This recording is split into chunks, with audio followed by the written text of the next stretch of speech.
Governor of Imo State, Senator Okorocha. Welcome to the show, sir. Thank you very much. Hello, sir, are you there? Yes, very much there. Thank you very much. I can hear you. Okay. All right, so let's start with your most recent declaration of president. However, what's happening in your party? Because it seems like you have not actually agreed on this selection of who their candidates will be. So what's going on within your party? And juxtapose that with your desire to become president. Do you think you have a chance within the party to get the ticket to represent your party presidential candidate? Well, thank you. First, I like to, when you talk about party, you're talking about our nation, Nigeria. We talk about election, we're talking about Nigeria. I start by saying, God bless my country. God bless Nigeria. And I love this country. Answering your question, one, what's happening in my party, the APC, is very common with Nigerian politics, and it's not peculiar with APC. I think this is what we've been trying to get right since the inception of democracy. We're trying to have a convention. This has been changed, and all because I guess the party is we're trying to put our hearts together and see how these positions will ensure unity within the party. If you recall, this party was formed by 4 major groups. The CPC, led by our President Muhammad Buhari, then former head of state, Asuwaju Ahmed Tinubu, who led the ACN, and the leaders of NPP, there were so many of them, who led the NPP, Maja, and of course, my humble self, who led the APGA. And that was the 4 pillars upon which this party was built. And what we did at that time that made us get it right, or we got it right rather, is that we shared these positions among those 4 founding parties, and it was very peaceful. But and this, I think, this is what we should do now to get back to the basics from the foundation to get it right. But when you conduct an election now, one of the group might find themselves cheated out or not even having a single position, and that will begin to create a crack in the party. So I think the leadership of our party will consider this, and that will bring the best of the convention you can ever imagine. Okay. Senator, yes. Recently, you want to see from the EFCC continuous harassment, as you put it, of the person, and their insistence of not obeying court order. So you have a Supreme Court order restricting them from prosecuting you or investigating or prosecuting you. And you insisted that they must obey that court order. And because of that, you went to the president. You also said in that report, or you are alleged in that report, to believe that there's someone behind EFCC's continuous harassment of him. Who would you suspect to be behind it, and why do you think so? Well, my story with EFCC has been a long one, and it didn't start with the present chairman, but it's something that started when I was a governor. Just 5 months my finishing as a governor of Imo State, the EFCC, for what they called an allegation, freeze the entire account of Imo State. And for 3 months, EFCC ran my government in Imo as the governor, paying salaries to the workers directly, and not allowing me even access money for 3 months. And that was really the worst of the sign I saw. That was actually what led me to go to court. And I said, if this gentleman could start this way, then it means that backlash what will be in the office, and once I lose immunity. That was what made me go to court. And I got that court order at that time. Then when EFCC came to court, they said they had no issue with me, so I was wondering. But shockingly enough, when the government of Imo State, then who wrote that petition, even when they were not in government, now for some reason, wrote petition to EFCC again and got EFCC to investigate me, while also set up a panel to investigate me. I was being investigated on the same issue by the government and by EFCC. That again took me to court to say, this is double jeopardy. Who should actually investigate me? I'm up for investigation, but can I have one person? Not today, somebody's investigating. I'm not being called here. And ICP had also investigated me while I was in office on the same time. So that was not making me bad. I went to court. And the matter was still in court when the EFCC announced that they have recovered 5.9 billion naira from my account. That came to me as a rude shock. And I demanded to ask, where is the 5.9 billion? I wrote to the FCC, I addressed the press. Till today, the FCC have not been able to show me why they got the 5.9 billion. But meanwhile, my name has damaged all over the world about somebody who took 5.9 billion. That again, I wrote a petition to the Attorney General's office asking, why am I under such a humiliation? And luckily enough, the Attorney General's office wrote to EFCC to say, are they aware of these matters that are in court and this order? Within that period, I got arrested by EFCC again, and I was locked up for 2 days.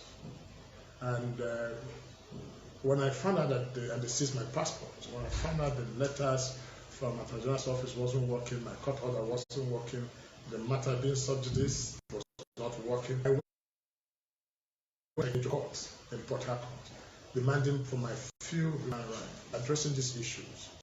But EFCC has prejudged me, and EFCC has disobeyed the court order, and the EFCC is aware I'm in court over who should investigate me, and they have gone ahead to investigate me and arrested me and marked my properties. Some of them I got over 30 years ago. And so that was why I got the judgment against the EFCC. And when I got that judgment against the EFCC, and the EFCC now came back again on the day I was declaring, and announced that I've been charged to court, which I have not been served. So I think that's why I believe that some people somewhere were actually doing this evil. And you know, EFCC must investigate, no matter how rubbish the allegation is. They must investigate whatever is wrong before them. All right. Okay. Distinguished Senator, we have read in the news over and over since since you left office as governor, it seems like you and the current administration seem to be at loggerheads.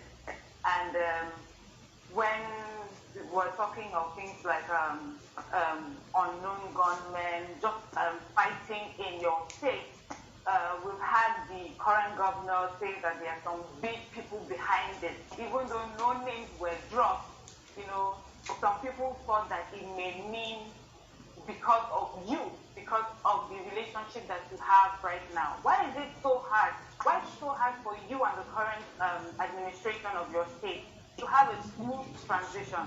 Governors come, governors go, and even though different parties, but the people of Imo State should be more important than the politics. Why is there so much?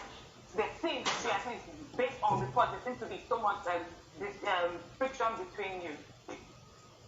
Well, you see, when people ask this question, it makes me feel like a student that's been taught on behavioral pattern, and that again makes me feel bad, really, and I must say that, because what is happening in Imo State is clearly uncalled for and very, very unfortunate. At this level of my life, at this attempt to discuss issues, trivial issues that does not help developmental programs in any way, kind of makes my heart bleed. But I think I found myself in such a helpless situation where I wouldn't know what to do. I should have been the person talking like you're asking this question. If there are two kids fighting over a matter that they shouldn't fight over. But the question you should have asked when these allegations come is, how come from my 8 years in office, there was absolute peace and security? That's a simple answer. Question we could ask, and you find the answer. And why is it that the current government has come and there are killings and beheading of people on daily basis? I think if we might take it scripturally or spiritual perspective, we'll say when the wicked is in power, the people mourn. Or my people perish for where there's no vision. I don't know because I don't know any fiscal answer to give you. But say that Rochas Okorocha, for what you might know about me, that I am a peace-loving person and I cannot hurt an ant. I love people, I love the poor, I love the needy. All that preoccupies my mind is to go and have to look for poor children anywhere they can be and see how I can improve in their life and help the widows and everything. My 8 years as a governor, people were happy, smiling. Widows could no longer look for money to pay for their children's school fees or sell their household to pay for school fees. I made education free. Peace returned. I engaged the youth to work, even when they became crazy, which is normal. Because when you don't provide job for youth, you must engage them, at least to be patient. Because that energy they have is a called youthful energy. And where they don't exert it positively, they must take it to negative extremism. Right. So this is what we will say. So it's not a question of whether we are quarreling or there's nothing to quarrel about. I have no issue with the governor whatsoever, and that is my word of honor. I'm rather on the defensive. But what can you say about a man who is being heated, pushed, harassed, his in-laws and relations being harassed every day? What do you want to do? And I have come on public television that I want peace. I even scream on my birthday. I said, let peace reign in Imo. I have served this several. What else will I do? Let me go on a quick break, sir. When we come back, we continue with this conversation. Stay with us. We'll be right back.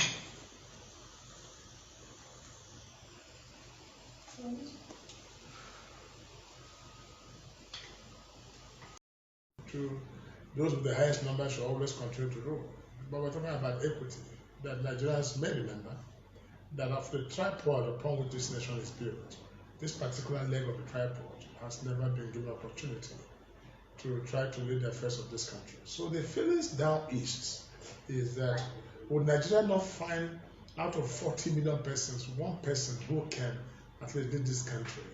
I might be surprised that the new Nigerians have been waiting for might eventually come from the east, the Nigeria of our dreams. So I think equity should be seen to be done. But where that is not in the minds of the people and everyone want to contest, Rochas Okorocha, is up to task, and I'm running because of what I think I have upstairs and not because of the name Igbo man.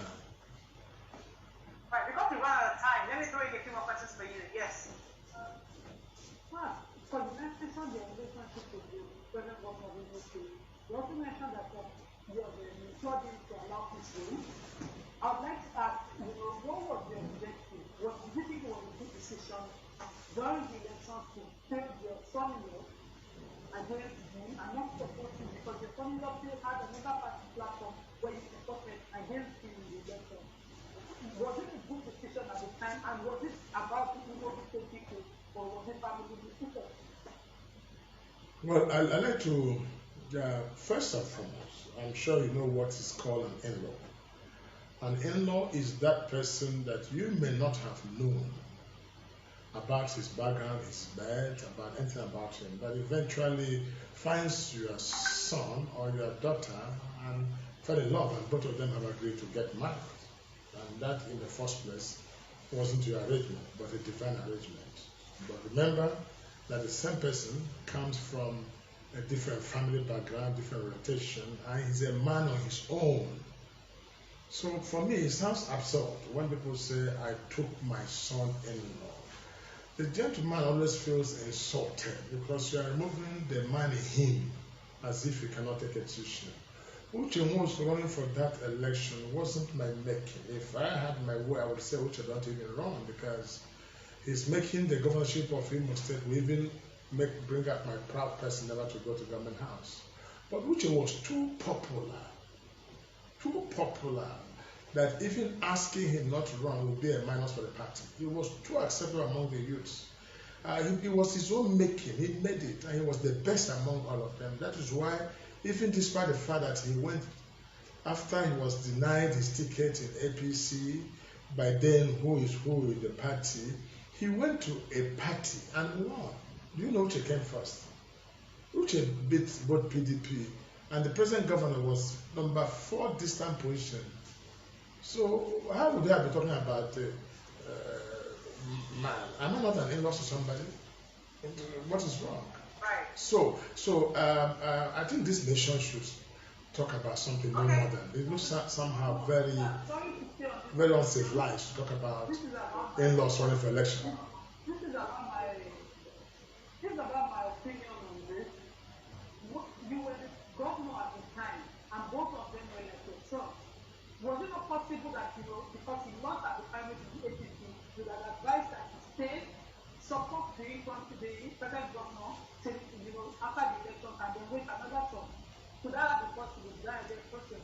At what point? At the point that they were running for election, at the point they were running for election, the current governor was not in the calculation. He was not even one of nobody believed that he was even running for election. It was very unpopular to start with. Uche came first, Emeka Hena came second, Arume came third, before Hope came fourth. But when what happened through technicalities happened at the court, Uche was one of the first people to go and support him. I even went to support him. I was sick. I had food poisoning. I had drip on my hand. I covered myself with Babariga to go and witness his being sworn in as a governor. So we have shown every support. I showed, Uche showed, everybody showed. So it's not about whether or not supporting. It's a different kettle of fish. But I think what I understand is that there are players of the game who might think that by distorting my base, that will give some kind of disadvantage for the project I have for Nigeria. But listen, the project I have for Nigeria is much more better and bigger than these little things we're talking about. Right. Let me get a few more questions in for you, sir. Yes. So, talking about your candidacy, because that's where we are today. The present day Nigeria is one of insurgency in the north, constant kidnapping on our roads, widespread poverty, millions of out-of-school children, and an administration that seems to be struggling to handle it or even understand it. What do you think you will be bringing to the table? What are the experiences and achievements you think you have that would make a difference if you were elected president?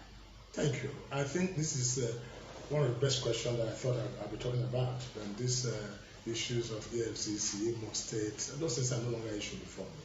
I'm looking ahead of this great country called Nigeria. And I like the question I've asked because I'm not opportune to listen to your program, this widely viewed program. And you make a lot of sense, right? When you express your concern and I listen to you, I just laugh. I said, my people are dead for lack of knowledge. Because the truth is, if you don't understand the problem of a country, you cannot bring a solution.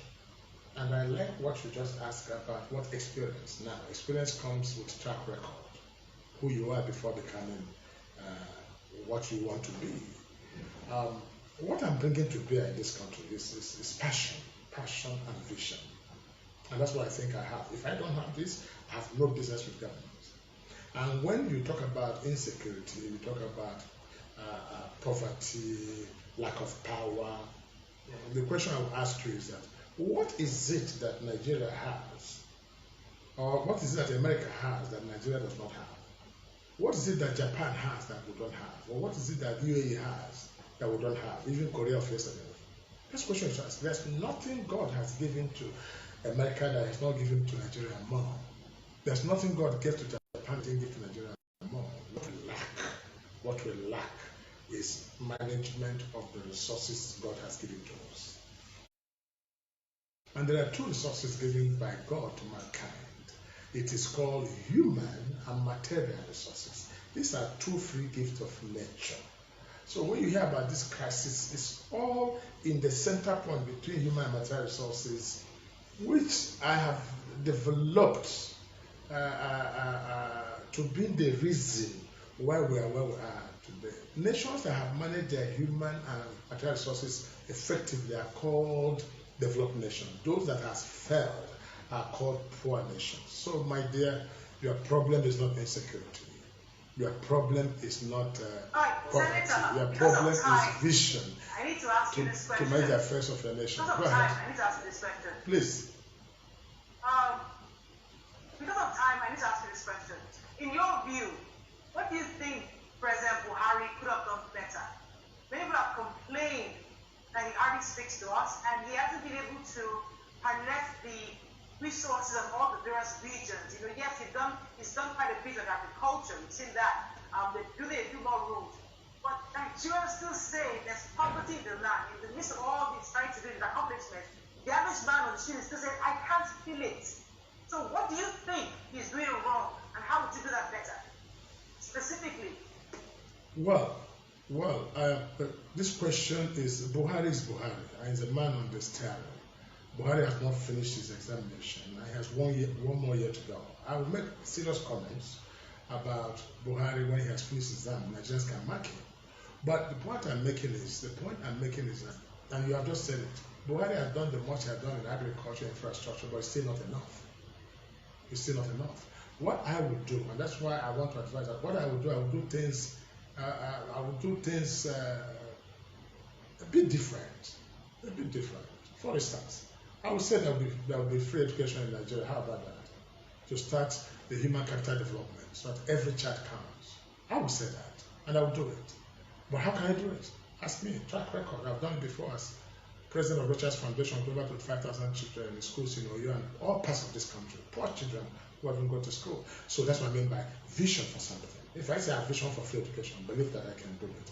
If I say I can create wealth, believe me, I can create wealth and engage the youth. I've done that in Imo State. I've done that. If I tell you that I'm going to do something with little or nothing, I can do it. You see, these are different gifts to different people. And so when you ask what I'm bringing what I call the vision to turn around the economy of Nigeria to make a new Nigeria. All right, right.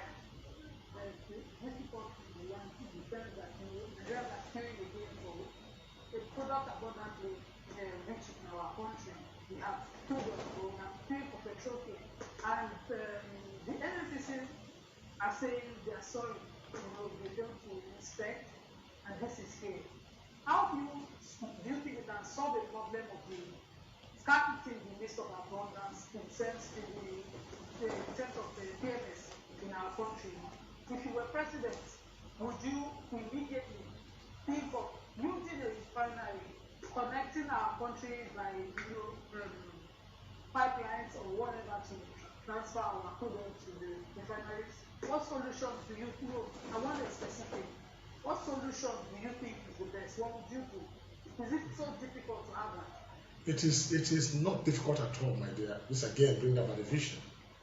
Now, this country was long overdue for an indigenous technology. We have the best brains in this country. We have the best brains. That's why you see people using buckets to refine oil. This is it. This is education. It's something that people are telling you, look, allow us who can do it. Let's use our local method to do it. But let me tell you, the confusion is that it comes from the point of view of over-centralization. Imagine where one company buys the entire fuel for everybody to consume. So once there's bad fuel bought by them, the whole nation is in trouble. This must be checked. There's absolute need for decentralization of our economy. That's the solution if I have to do APC because in a while. But I'll give you more insight to it. Like this, they call oil subsidy, and where government has to pay 2.7 trillion now coming to National Assembly for them to pay for oil subsidy. Now that again, it makes me laugh. It means that something is wrong somewhere. Now let me ask you a question. Let me ask you so we can engage in discussion for what benefits of those who are listening. We have 36 states plus Abuja. And we have governors and FCT listening. What if Lagos is a country? Can't Lagos take care of its fuel? Where would this oil subsidy have come into place?